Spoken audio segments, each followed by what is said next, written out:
This podcast is brought to you by the School of Advanced Study, University of London. All of our podcasts are available from our website, www.sas.ac.uk.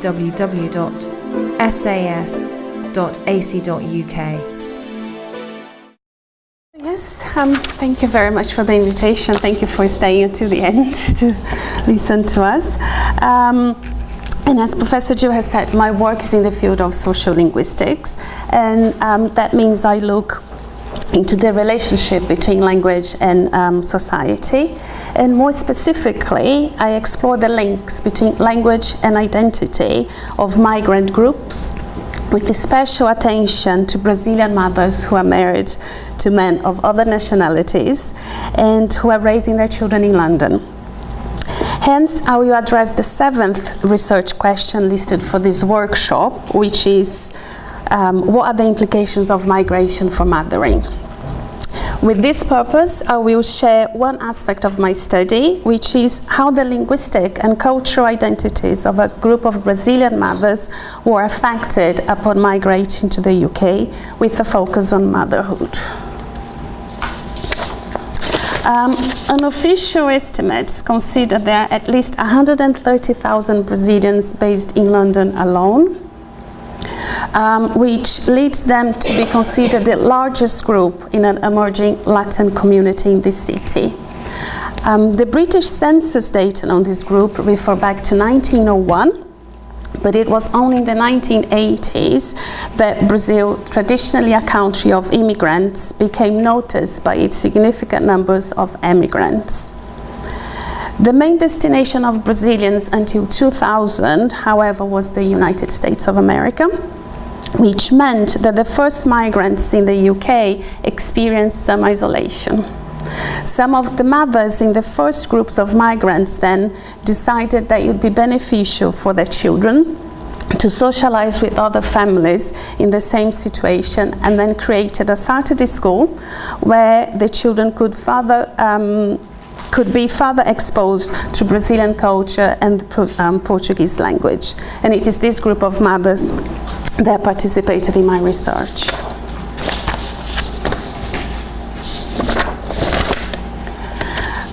The study involved lesson observations, home recordings, and interviews with both the children and the mothers. And for the purpose of this paper, I will only focus on the data provided by 9 of the participant mothers. They were first interviewed individually, and all of them referred to identity as a factor which plays a major role in their choice of languages. Therefore, a second set of qualitative group interviews were carried out in order to further explore the mother's positioning in relation to language and identity, as well as to explore the ways in which they construct their identities and the components these identities have. The concept of identity adopted in this paper reflects a combination of contributions from social psychology and post-structuralism, where identity is viewed as the way individuals see themselves linked in terms of knowledge and emotions to certain structures in society. In other words, when discussing identity, we are always discussing social identity, which in turn refers to a variety of components such as nationality, ethnicity, language, and gender. Each of these aspects of social identity may change in time and space, and also in relation to the importance of other factors, other aspects of social identity as a consequence of different contexts. The significance of each of the markers of ethnicity may vary from group to group. Having said that, I argue that language seems to be essential to the maintenance of group identity of these Brazilian mothers. Economically and educationally speaking, the social background of the families are very different. However, they are linked to each other by the importance the mothers give to the Brazilian Portuguese language in the construction of their identities, as this quote shows. And that's a mother who says, "I grew up in Brazil, So I speak Portuguese since I was little. Speaking Portuguese is important because it's my language. And another one goes, I spent most of my life there in Brazil. Friends, I was born there, grew up there, learned what life is about and what the world is like there. I see things from a Brazilian perspective. I am a result of my geographic space. I was part of that, I'm that. As commented by Young, identities are constructed and are always in process. However, they tend to be referred to as natural and essential by people when referring to their experiences. Durvalina, in the quotation above, suggests that her identity was socially constructed through her experiences of growing up in Brazil. She's aware that this feeling would be different had she grown up somewhere else. Still, it feels natural to identify with her roots. In sum, the mother's social identity is that part of their self-concept which derives from the knowledge of their membership in the Brazilian social group, together with the values and emotional significance attached to that membership. This association, language, nationality, was also expressed by the mothers in Kirsch's study on Luxembourgish mothers in the UK. These mothers also consider their mother tongue their emotional language, as did the Brazilian mothers, which statements such as, I can show my emotions when I speak Portuguese. In other words, being born in Brazil and speaking Brazilian Portuguese as their first language allows the mothers to see themselves as Brazilians. This identity is then affected in different degrees when they move to England and learn to speak English. This new identity, which results from the interaction between their experiences in growing up in Brazil and speaking Portuguese and their experiences in England and speaking English, is what I call a replanted tree identity. The metaphor of a tree was first used in reference to Chinese diaspora.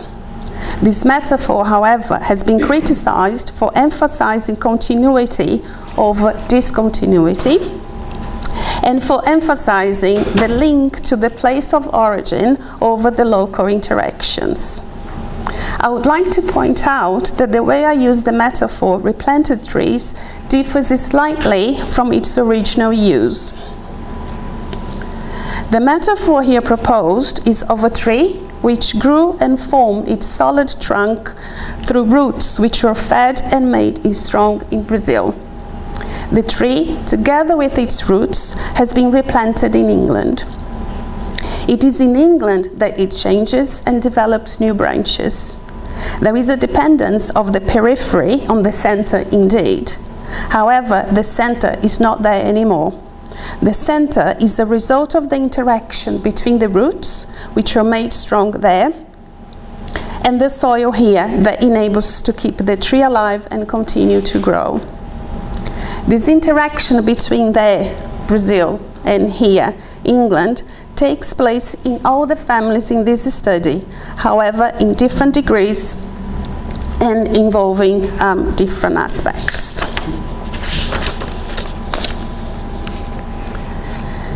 The importance of being part of the English society is highlighted by these mothers, as is illustrated by Durvalina.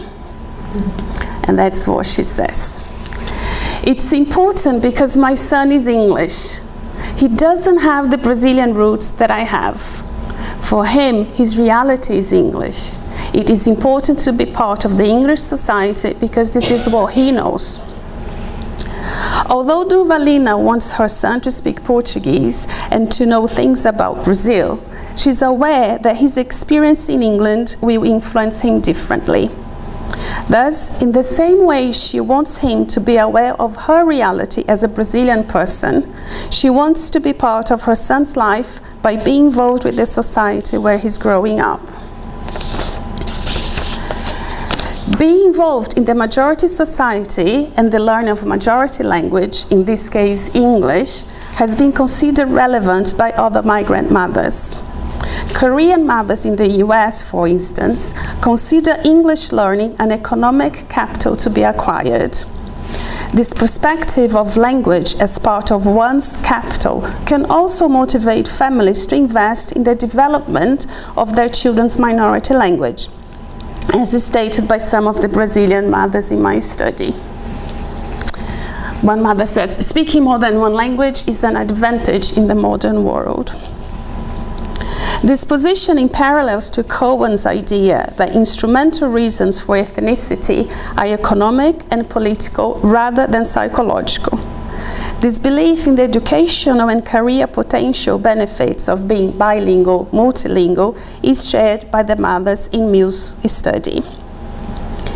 Both the Pakistani and the Brazilian mothers mention affective instrumental motivation as a reason for maintaining the use of the mother tongue with their children. And that's one example. A quotation from a mother that says half of the children's family is Brazilian, so it's important that they speak Portuguese. In other words, there is awareness of the interactional level of instrumental motivation and needs. Even in the case of the Korean mothers in the US, skills in the minority language was considered relevant for their identities. Korean language is associated with Korean ethnic identity, and the mothers condemned incompetence in Korean as a moral and cultural violation. Korean parents are considered morally responsible for preserving their children's ethnic identity through language maintenance, both in songs and in Shim's studies. However, it is undeniable that terms such as first language and mother tongue show an assumption that one's first language is learned from one's mother, which highlights the role of one parent in language acquisition. Having said that, the father's role in children's language development has been under-researched. In my own study, I acknowledge that not having involved the fathers directly in the investigation proved to be a limitation. Although the fathers were not interviewed, their shadows were made present throughout the project by the mothers and the children. There were signals that the fathers played a role on the amount of Portuguese being used at home, as well as the amount of exposure the children had to Brazilian culture. There were also indications that the fathers emotionally influenced the children's language attitudes and sense of ethnicity. The importance of fathers' role in language maintenance has also been acknowledged by studies on Koreans in New Zealand. In Korean families, children are expected to follow what the fathers establish, in the same way as illustrated in one of the families in my study. And there was a boy, I think he was, so sorry, forgot to click to show you. Yeah, that's the one. I think he was 7 years old at the time. And that was actually it wasn't an interview, it was recorded at home when he was just having an interaction with his mom. So he turns to his mother and says, you know Dad does not like when we speak like this, when we speak Portuguese. In other words, both parents influence children's language maintenance, albeit in different ways. Luo and Wiseman's study on Chinese migrants in the US, for example, shows that fathers' attitude influence language use, whereas mothers influence children's level of language proficiency. Nevertheless, mothers tend to be seen as the primary transmitters in their families. This role seems to be associated to motherhood in the same way as mothers tend to be allocated the role of primary caregivers. This gender ideology leads to the conception of mothers as being responsible for language transmission and socialization. These societal gender assumptions can be reflected on how mothers relate their language choices to notions of mothering, as illustrated by some of the Brazilian mothers. And Tulia says, I'm Brazilian. I was not born here.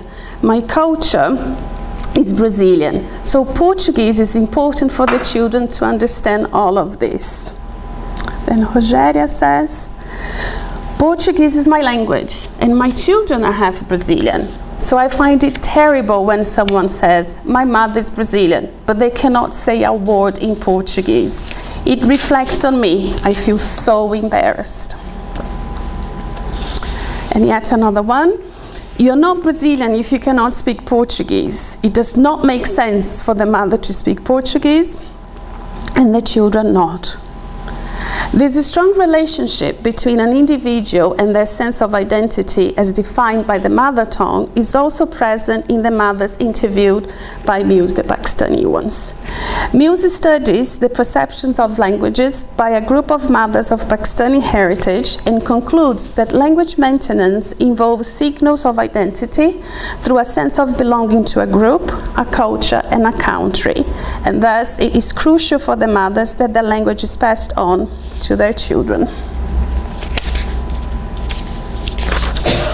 Efigenia, for example, consciously made a decision to be involved with the Brazilian community in London because she realized her son started to lose his Portuguese when he entered school.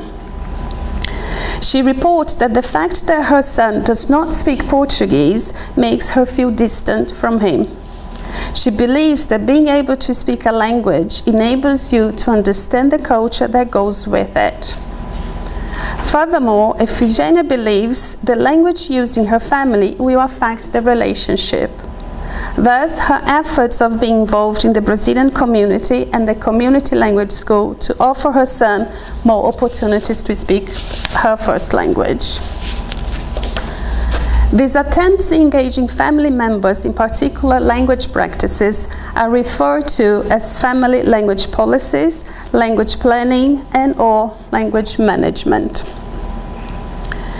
Interactional children-parents framework can be created both explicitly and implicitly, as well as consciously and unconsciously. Aparecida, one of the Brazilian mothers in my study, could consciously explain her choice of speaking English with her children. Her explanation, however, did not stop Aparecida from feeling guilty about not using her mother tongue when addressing the children. Like the mothers in Mills' study, Aparecida seems to believe that good mothering involves fostering the mother tongue, among other cultural values. Being unable to find the time and resources to support the mother tongue, the women may feel that they failed as good mothers. This guilt has led Aparecida to get involved with the community language school in order to ensure that her children would be able to speak Portuguese. And that's what she says. The data here presented illustrate how migration can affect the formation of identities and can create a new hybrid sense of ethnic identity. It means that although interacting with the majority society is important, it is also beneficial for these mothers' emotional well-being to be able to speak their first language among themselves and with their children. Mothers connect their ethnic identity to their mother tongue and therefore make efforts in exposing their children to this language via their own language use. The mothers also develop ties with the migrant community and with the community language school in order to reinforce their efforts to pass on their language. It is equally important, however, to enable these mothers to understand that their efforts in maintaining their language with their children might not be successful. These efforts are influenced by a variety of factors such as governmental policies, public discourses, and the perceived value, power, and utility of various languages. In addition, language practices are constantly being negotiated between parents and children. It is common for bilingual children to be more competent in receptive than in productive skills, and some might even stop speaking the minority language altogether. Therefore, more needs to be done for ensuring that knowledge produced by research can reach migrant mothers in order to avoid feelings of failure in relation to motherhood. Spaces should be created in which mothers can discuss issues of language and identity, and thus being able to make informed decisions about the way they manage language within their families. In fact, all the family members should participate in the conscious planning of language use, including the fathers. Members of the receiving countries, however, especially educational policymakers, are not freed from their responsibility to promote social cohesion and support the well-being of migrant families through the implementation of positive policies in relation to the use of migrant languages. And I lost a page, so let me see what's coming next. Yeah, so that's it. That's why. Thank you.